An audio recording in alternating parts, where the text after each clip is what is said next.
सद्दा उठून झगडी जाताली म्हणून घोवापासून वेगळी रावपी बायलेन आपल्याच इश्टाच्या आदारान आपल्याच चलयेक 1 लाख रुपयान गोंयच्या एका जोडप्याक विकपाची घडणूक घडल्या। आता हो नेमको प्रकार कितें ते पळोवया। नमस्कार, हांव ओमकार फळारी, तुम्ही पळयता प्रुडंट। घरान सद्दा उठून किल्लोस, सदाच्याच किल्लोसाक कंटाळून घोवापासून वेगळी रावपी बायलेन आपल्या इश्टाच्या आदारान आपलोच चलयेक 1 लाख रुपयान गोंयच्या एका जोडप्याक विकले। ही बायल कोल्हापूरची। ह्या संबंधी चलयेच्या बापायन म्हळ्यार दिलीप विकास डिगे हांणी पुलिशेंत कागाळ दाखल केल्या। मेळिल्ल्या म्हायती प्रमाण दिलीप आनी पूनम हेचें लग्न 2018 जालें। तेका 3 वर्सांचो पूत आनी 1 वर्साची धूव आसा।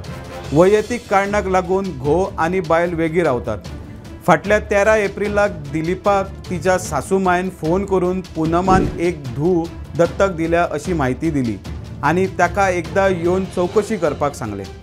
चौकशी केली तेन्ना पूनम आपल्या इश्टा वांगडा इचलकरंजीत रावता अशें कळ्ळें। थंय वचून दिलीपान पूनमाक विचारले तेन्ना पूनमान आष्टी सांगलींतल्या एका पाळणा घरात चलयेक दवरला अशें सांगलें।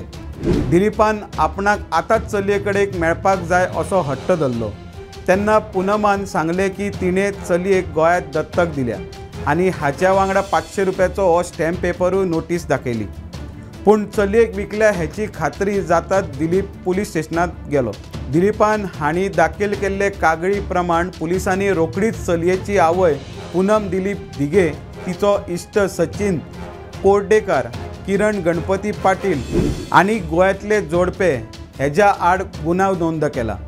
सध्या लक्ष्मीपुरी पुलीस स्टेशनांत 5 जाणांचेर गुन्यांव नोंद केला।